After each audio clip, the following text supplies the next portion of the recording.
Dehabhimani muktohi baddho baddhabhimanyapi kim vadantiha satyayam ya matihi sa gatir bhavet. This is from Ashtavakra Gita. A man who wants enlightenment will become enlightened. A man who wants bondage will become bonded. As your mind is, so your destiny. Your destiny depends upon your mind. Your mind is another word for free will. Your mind is another word for free will. Your own past free will is your current destiny. Your current free will is your future destiny. So, my dear friends,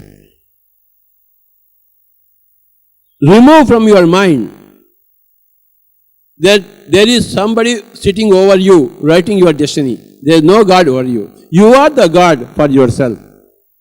I am the God for myself. Rajanji is the God for himself. We constantly reap what we sow. If we do meditation, if you open your third eye, your future will be different. If you don't do meditation, if you don't open your third eye, your future will be different.